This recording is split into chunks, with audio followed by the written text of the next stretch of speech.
Hi friends, welcome to the UPSC PCS forum. आज हम BPSC के एक मेन इंपॉर्टेंट टॉपिक को पढ़ने जा रहे हैं, वोल्केनिज्म, जो जियोमॉर्फोलॉजी का पार्ट है। ठीक है, चलिए हम देखते हैं वोल्केनिज्म क्या होता है और इसके क्या मैकेनिज्म होते हैं। Okay, volcanism it is the process through which magma generated and emplaced on earth and below the earth surface. ये क्या होता है ना कि वोल्केनिज्म जो प्रोसेस होता है ना, इसमें क्या होता है ना कि मैग्मा जो जनरेट होता है या तो वो अर्थ सरफेस पे जमा होता है या बिलो द अर्थ सरफेस जमा हो जाता है। तो इस तरह से जो वोल्केनिज्म तो वो दो टाइप का होता है, एक्सट्रूसिव वोल्केनो और इंट्रूसिव वोल्केनो। एक्सट्रूसिव वोल्केनो क्या होता है ना कि जब मैग्मा अर्थ सरफेस पे जमा हो जाते हैं, और इंट्रूसिव वोल्केनो क्या होता है जब हम बिलो द सरफेस जमा होते हैं और वहीं पे कूल डाउन हो जाता है। तो हम स्टेप के स्टेप्स देखते हैं कि मैग्मा जनरेशन कैसे होता है और इसका क्या मैकेनिज्म है। ठीक है, magma generation is outcome of mantle rocks. जैसे कि हमें पता है कि अर्थ का 3 लेयर होता है, क्रस्ट, मेंटल, कोर। इसके बारे में हम डिटेल से नेक्स्ट लेक्चर में चर्चा करेंगे। अभी आप ये जान लीजिए कि जो मैग्मा का जो जनरेशन होता है ना, वो मेंटल रॉक्स में होता है।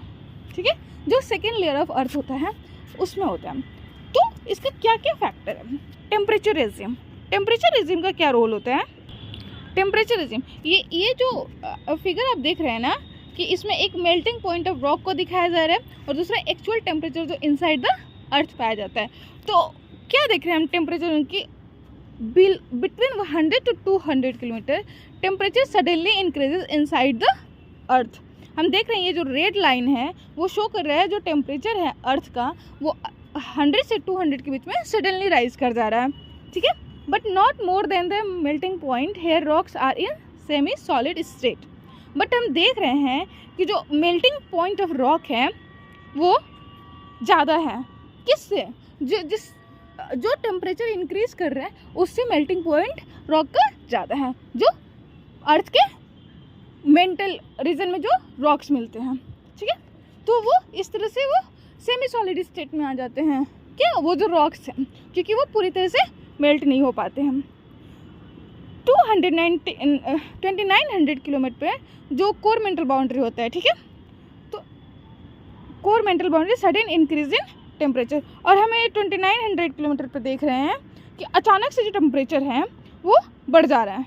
ठीक है, अचानक से इसका टेम्परेचर बढ़ जाता है कहाँ पे, कोर मेंटल बाउंड्री में।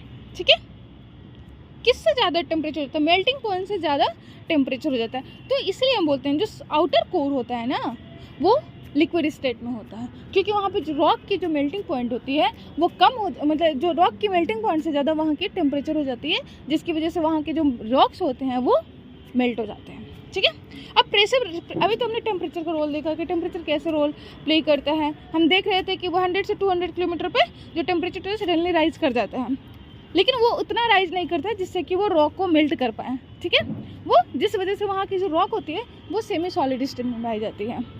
ठीक है, और उसके बाद बियॉन्ड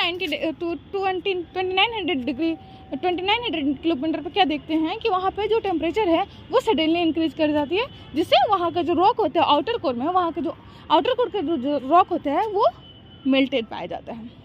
ठीक है, अब हम प्रेशर रिजिम का देखते हैं कि प्रेशर रिजिम का क्या रोल होता है। Lowering of mantle rocks leads to partial melting point.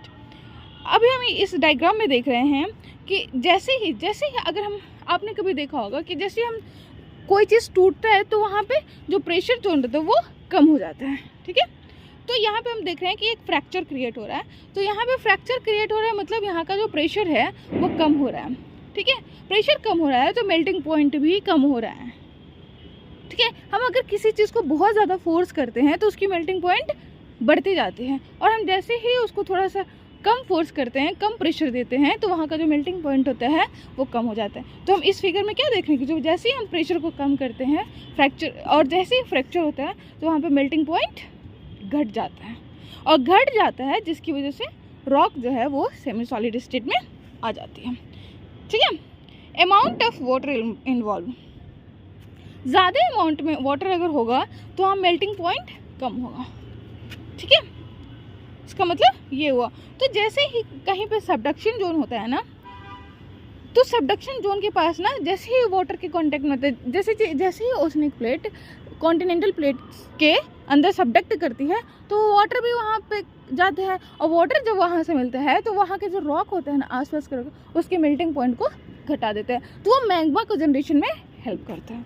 ठीक है, आई होप आप लोगों को यहाँ तक समझ आ रहा होगा। अब हम रॉक का कंपोजिशन, क्योंकि रॉक का बहुत बड़ा रोल होता है किसमें, मेल्टिंग पॉइंट में और मैग्मा जनरेशन में।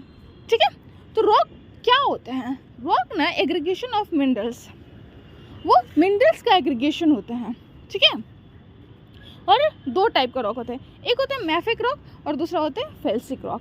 फेल्सिक रॉक जो होता है ना उसका जो मेल्टिंग पॉइंट होता है ना वो लो होता है, जबकि मैफिक रॉक जो होता है उसका मेल्टिंग पॉइंट हाई होता है। ठीक है, अब हमने यहाँ तक क्या देखा कि मैग्मा का जनरेशन कैसे होता है, उसमें किस किस चीज़ का क्या रोल होता है। हमने देखा टेम्परेचर का क्या रोल होता है, टेम्परेचर रिजिम कैसे कैसे आगे बढ़ते हैं। हमने देखा जैसे हम प्रेशर को घटाते हैं वैसे ही मेल्टिंग पॉइंट कम हो जाते हैं। वाटर का क्या रोल होता है, वाटर का भी बहुत बड़ा रोल होता है, वाटर भी टेम्परेचर को घटा देती है। अगर वहाँ पे वाटर होता टेम्परेचर मेल्टिंग पॉइंट को घटा देती है। उसके बाद हमने देखा composition of rock, composition of rock का भी बहुत बड़ा रोल होता है। कंपोजिशन ऑफ रॉक भी डिफाइन करती है कि किसका मेल्टिंग पॉइंट क्या क्या होता है। एक होता है फेल्सिक रॉक, एक होता है मैफिक रॉक। फेल्सिक रॉक और मैफिक रॉक में मैफिक का हाई मेल्टिंग पॉइंट होता है और जो फेल्सिक होता है उसका लो मेल्टिंग पॉइंट होता है। अब हम देखते हैं स्टेप 2 इसका क्या होगा। अब तो मैग्मा का जनरेशन हो गया है, अब हम देखते हैं एक्सेंट ऑफ मैग्मा कैसे होता है, मैग्मा ऊपर कैसे आता है। ठीक है, as soon as magma is generated it begins to ascent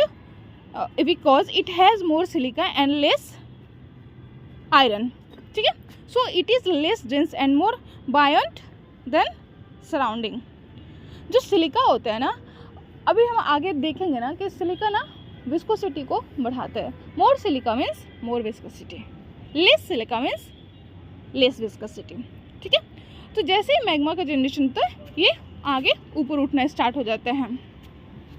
ठीक है, और ये हम it has more silica and less ferrous and it has more it is less dense more wine than, इसको हम आगे देखेंगे। तो हम देख रहे हैं कि स्टेप 3 में क्या होता है ना कि अभी हमने देखा मैग्मा का जनरेशन होता है, फिर यहाँ पे एसेंट भी हो गया, मैग्मा का एसेंट स्टार्ट हो जाता है। मैग्मा जनरेशन के साथ ही जो जिसमें सिलिका ज़्यादा होता है वो अच्छे से एसेंट करते हैं, उसका बायंस फोर्स ज़्यादा होता है। स्टेप 3 देखते हैं, emplacement of magma whether it is intrusive और extrusive depends of the silica content. अभी मैंने बताया कि जिसमें जब ग्रेटर सिलिका होती है तो ग्रेटर विस्कोसिटी होती है, और जब एसेंट स्टार्ट हो जाता है तो उसके बाद मैग्मा का क्या होता है, एम्प्लेसमेंट होता है। Emplacement weather it is intrusive, या तो वो इंट्रूसिव हो सकता है मतलब सरफेस के अंदर हो सकता है, या तो सरफेस के ऊपर, depend upon the silica content, और ये सिलिका के कंटेंट के ऊपर डिपेंड करता है। ठीक है, जब ग्रेटर सिलिका रहेगा तो ग्रेटर विस्कोसिटी भी रहेगा। अभी हमने देखा किस में, जब हम एसेंट ऑफ मैग्मा पढ़ रहे थे। बेसिक मैग्मा क्या होता है ना, बेसिक मैग्मा में ना लेस विस्कोसिटी होता है, मतलब ये ज़्यादा मोबाइल होता है। ठीक है, इसमें सिलिका की कंटेंट कम होती है। Greater fluidity easily able to reach surface, silent type of creates volcanic eruption. जो बेसिक मैग्मा होता है ना उसमें सिलिका का कंटेंट कम होता है। सिलिका का कंटेंट कम है मतलब उसमें जो मोबिलिटी है वो ज़्यादा है। मोबिलिटी ज़्यादा है तो इसका इरप्शन कैसा होगा, इसका इरप्शन होगा साइलेंट टाइप। ठीक है, और एक्सट्रूसिव इरप्शन होगा। ठीक है, very commonly found in mid oceanic ridges. जो बेसिक टाइप, जो मिड ओशनिक टाइप रिजेज होती हैं वहाँ पे क्या बेसिक टाइप ऑफ मैग्मा होता है। ठीक है, इसको ध्यान रखिएगा, ये हमारे पीटी के लिए भी इंपॉर्टेंट होता है और by the way exam mains में भी पूछ सकते हैं। ठीक है, फॉर्मेशन ऑफ वोल्केनिक प्लेट्यू और large basic plateau on the land. और जो बेसिक प्लेट्यू होता है ना, लार्ज बेसिक प्लेट्यू, जैसे हमारा महाराष्ट्र प्लेट्यू है, वो कहीं ना कहीं इसमें रोल इसका बहुत बड़ा होता है। बेसिक प्लेट्यू का फॉर्मेशन में किसका रोल होता है, लेस विस्कोसिटी होती है इसका, तो ये बहुत दूर तक, इसकी मोबिलिटी ज़्यादा होती है तो ये बहुत दूर तक जा सकते हैं।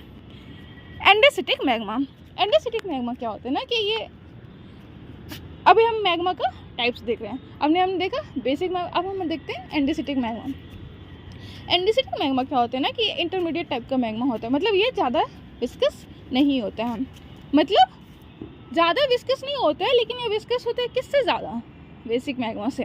ठीक है, तो बेसिक मैग्मा से अगर ज़्यादा विस्कस होगा तो ऑब्वियस है कि ये उससे ज़्यादा विस्कस होगा तो उससे कम मोबाइल होगा। ठीक है, तो greater chance that solidifies below the surface, और यहाँ पे ज़्यादा चांस हो जाता है कि ये इंट्रूसिव रॉक्स को फॉर्म करते हैं। हमने बेसिक मैग्मा का क्या देखा, वो मेनली ज़्यादातर एक्सट्रूसिव रॉक को फॉर्म करता है और साइलेंट टाइप का वोल्केनिक एरप्शन होते हैं। However, when it reaches the surface, it forms the extrusive volcano, composite cone volcano. लेकिन जब ये एक्सट्रूसिव वोल्केनो जब ये अर्थ के सरफेस पर रीच कर जाता है तो एक्सट्रूसिव टाइप का भी रॉक्स बना देते हैं। और ये किस टाइप का वोल्केनो बनाते हैं, ये कंपोजिट कोन वोल्केनो बनाते हैं।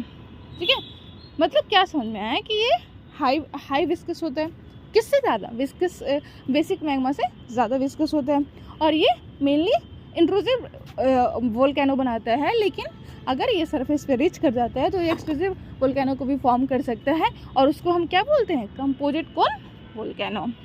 ओके, आई होप आप लोगों को यहाँ तक समझ आ रहा होगा। ठीक है, अब हम देखते हैं फेल्सिक मैग्मा, बेसिक, इंटरमीडिएट और फेल्सिक।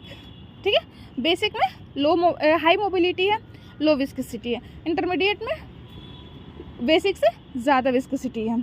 ठीक है, अब फेल्सिक मैग्मा देखते हैं, इसमें हाईली विस्कस होता है, ये हाईली विस्कस होता है, और हाईली विस्कस होगा दैट मीन्स मोबिलिटी इसकी कम होगी। ठीक है, और हाईली विस्कस मैंने अभी ही बताया कि जो भी मैग्मा हाईली विस्कस होती है मतलब उसमें सिलिका का कंटेंट ज़्यादा है।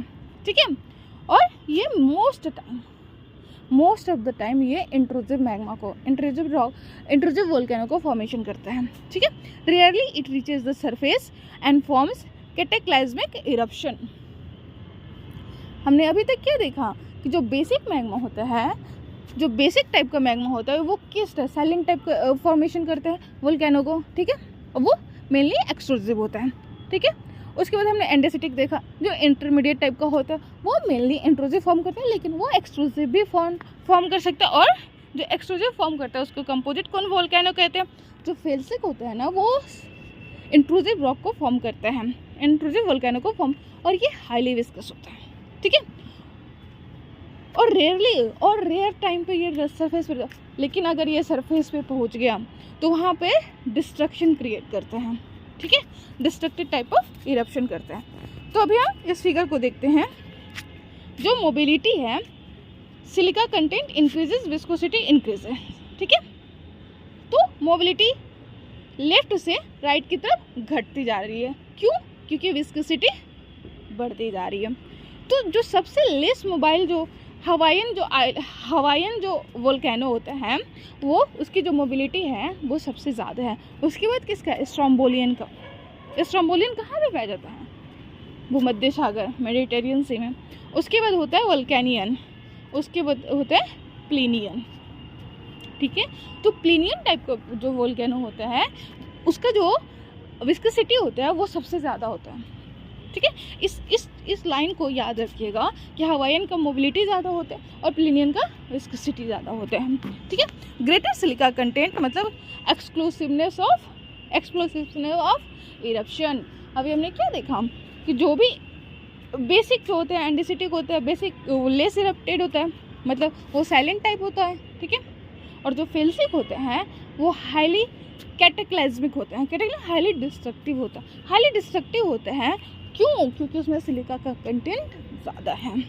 ठीक है, तो टेम्परेचर जो होता है, टेम्परेचर अगर बढ़ेगा तो मोबिलिटी बढ़ेगा। ठीक है, टेम्परेचर मेल्टिंग पॉइंट को कम कर देता है और विस्कोसिटी घटेगा। मतलब टेम्परेचर के इन्वर्सली प्रोपोर्शनल होता है क्या, विस्कोसिटी, जबकि टेम्परेचर के डायरेक्टली प्रोपोर्शनल क्या होते हैं, mobility. Dissolve gases directly proportional to explosiveness of eruption. और अभी तक हमने क्या देखा कि सिलिका कंटेंट ज़्यादा होगा, विस्कसनेस बढ़ेगा, विस्कोसिटी बढ़ेगा। विस्कोसिटी बढ़ेगा तो इरप्शन जो होता है वो डिजास्ट्रस होता है, एक्सप्लोसिव होता है। लेकिन अगर गैसियस कंटेंट भी ज़्यादा है, डिसॉल्व गैसियस कंटेंट भी ज़्यादा है अगर वोल्केनो में, तो वहाँ पे भी एक्सप्लोसिवनेस ऑफ इरप्शन होगा, मतलब वहाँ पे भी एक्सप्लोसिव इरप्शन होगा। ठीक है, आई होप आप लोगों को यहाँ तक समझ आ रहा होगा। अब आगे हम देखते हैं कि कुछ कंपोजिशन देख लेते हैं। अब एक ही साइड हम बेसाल्टिक मैग्मा, बेसिक मैग्मा, एंडेसिटिक और फायोलिटिक देखते हैं। ठीक है, तो जो हम यहाँ पे देख रहे हैं जो बेसाल्टिक मैग्मा है उसमें जो सिलिका का कंटेंट है वो 50% है। 50% है मतलब वो लेस विस्कस है।